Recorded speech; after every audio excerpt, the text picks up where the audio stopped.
All right, we are continuing in Matthew 2. Now when Jesus was born in Bethlehem of Judea in the days of King Herod, behold, wise men from the east came to Jerusalem, saying, Where is he who is born King of the Jews? For we saw his star in the east, and have come to worship him. When King Herod heard it, he was troubled, and all Jerusalem with him. Gathering together all the chief priests and scribes of the people, he asked them where the Christ would be born.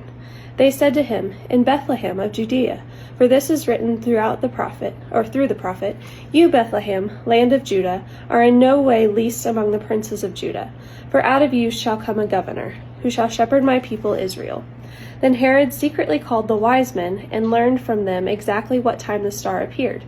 He sent them to Bethlehem, and said, Go, and search diligently for the young child. When you have found him, bring me word, so that I may also come and worship him. They, having heard the king, went their way, and behold, the star, which they saw in the east, went before them, until it came and stood over where the young child was. When they saw the star, they rejoiced with exceedingly great joy. They came into the house, and saw the young child with Mary, his mother, and they fell down and worshipped him. Opening their treasures, they offered him gifts, gold, frankincense, and myrrh. Being warned in a dream not to return to Herod, they went back to their own country another way. Now when they had departed, behold, an angel of the Lord appeared to Joseph in a dream, saying, Arise, and take the young child and his mother, and flee into Egypt, and stay there until I tell you, for Herod will seek the young child to destroy him.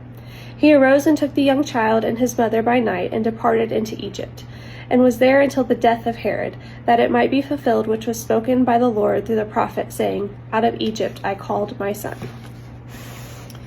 Then Herod, when he saw that he was mocked by the wise men, was exceedingly angry, and sent out and killed all the male children who were in Bethlehem and in all the surrounding countryside, from 2 years old and under, according to the exact time which he had learned from the wise men. Then that which was spoken by Jeremiah the prophet was fulfilled, saying, A voice was heard in Ramah, lamentation, weeping and great mourning. Rachel weeping for her children, she wouldn't be comforted, because they are no more. But when Herod was dead, behold, an angel of the Lord appeared in a dream to Joseph in Egypt, saying, Arise, and take the young child and his mother, and go into the land of Israel, for those who sought the young child's life are dead. He arose and took the young child and his mother, and came into the land of Israel. But when he heard that Archelaus was reigning over Judea in the place of his father Herod, he was afraid to go there.